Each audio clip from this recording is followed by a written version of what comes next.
This is surely one of the cutest cars I've ever tested. It's an Abarth 500 electric.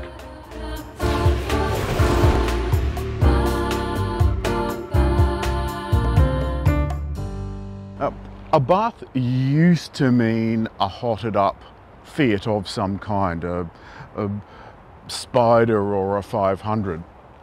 And this is no different, but what a lot of the tuning was involved with was the motor, the engine. And this has got an electric engine. And electric engines are pretty much of a muchness. It depends on how much power you want them to have. That's how much power they have. There's no fine tuning to be done. There's none of the oily bits that you have to worry about. And remember, every bit of the energy that you consume in your car has to be provided from the battery that's underneath. This is a very small car, so it's got a very small battery. It's around 40 kilowatt hours. The electric motor that puts out around 114 kilowatts. Not a whole lot, but that doesn't mean it isn't fun. It's still got all of the Fiat touches. The things that make it cute, the things that make the 500 cute, also make this cute. There's no need of a grille, of course, so instead, it's the name Abarth written in black against this black. There's several different colors. The acid green is my favorite. The Abarth badge. Now, this badge is the same as all Abarths, but the one around the side has a little lightning bolt through it to denote there's something special about this car, and it does feel special, every inch of it. From the cute semi-elliptical headlights that have been cut down by half, the elliptical daytime running lights and indicators, the 18-inch wheels with that Abarth scorpion on it, and then right back here is the Abarth symbol, but you can't see it. There's a black lightning bolt through it. This is the lock button, and it's only on the driver's door, and there's an unlock button inside on both handles. You know, and frankly, I think that's a savings too far. Have a look at the back though. There's no need of any fancy exhaust down below. That's just plain bumper bar. The tail lights haven't changed much from the old model and don't differ much to the petrol version. Inside the boot is tiny. There's just enough room for my backpack and a couple of cables, and the back seats that fold down, what's that, 50-50. There's not a lot of space in the back, and I'm not even going to try and get in. Think of this really as a gentleman's two-seater sports car. There are a lot of cute things inside. For example, let me show you this. The back seat room isn't huge. As I said, this is the same as on the non-Abarth version of the 500. That's the door opening button. A couple of other buttons here, just the usual stuff, and the emergency door release. And the dash is just a really nice, simple, straightforward setup. And what I like is this. When you press the start button, everything comes on.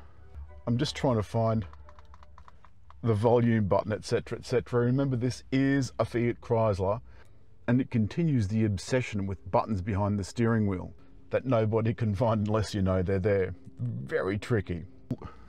There is no head-up display, but you've got a decent sized driver's instrument panel. That's LCD, and you can see I'm down to 86 kilometers. There's the latest Uconnect system, and you can see that that's got CarPlay as well.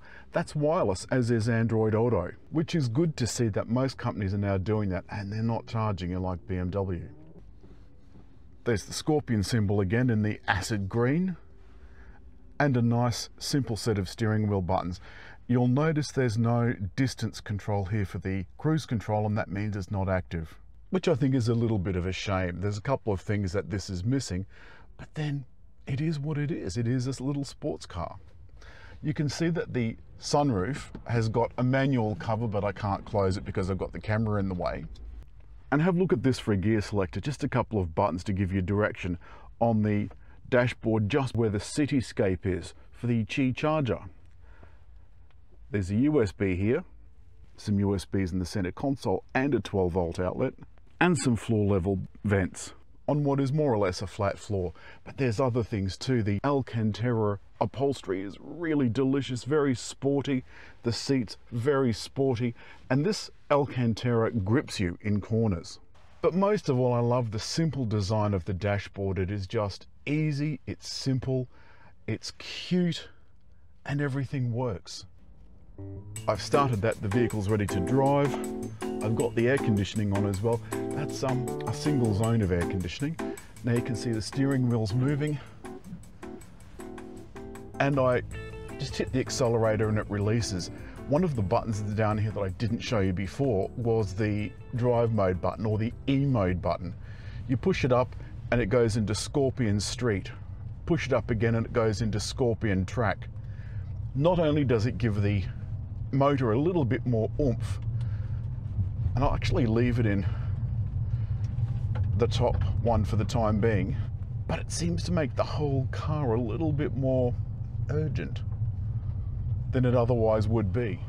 Wow, that sun is brutal. It's such a tiny windscreen, and look at these little sun visors, they're so minuscule. It's giving me a warning saying the high beam assist wasn't on, that I needed to clean the windscreen. It's been giving me that, it's still up on the dashboard, it's been giving me that the windscreen isn't dirty. You can see that that's quite nippy handling. Brilliant, these tyres really are very sticky.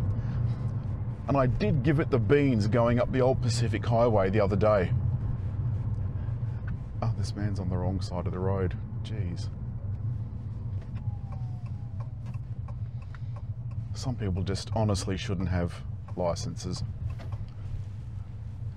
Alrighty, I'm gonna have to sneak into the traffic. And oh. Now that's not as urgent as most EVs. And the reason for that is, as I said, it's 113.7 or something like that, to be particular.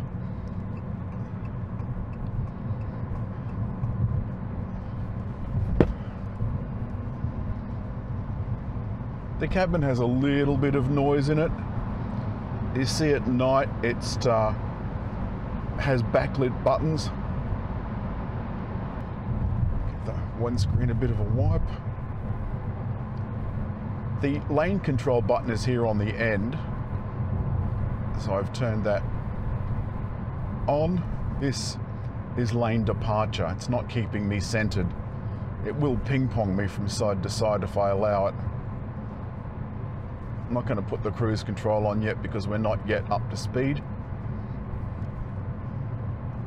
But the ride, though firm, feels rather nice. This is just one of those cars that makes you feel so happy from the moment that you get into it to the moment that you get out of it.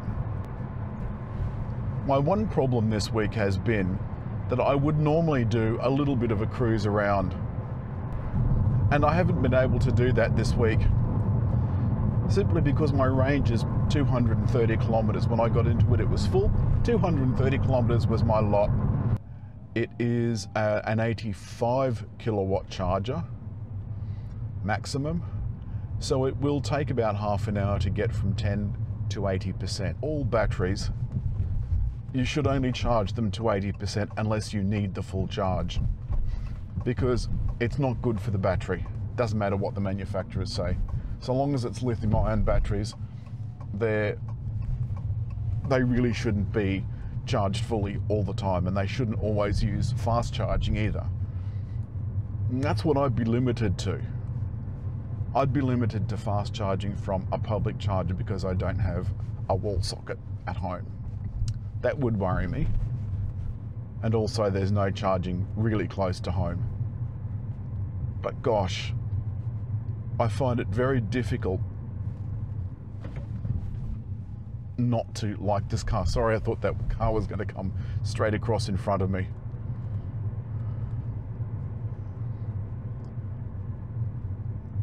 It's a beautiful little thing, and I like it a lot. That's all this week from the Abarth Electric. It's one of my favorite cars. It is so cute, it's so cuddly, it doesn't do a thing wrong, and it suits just about everybody's needs. As always, hit like, leave a comment, and just over there to subscribe.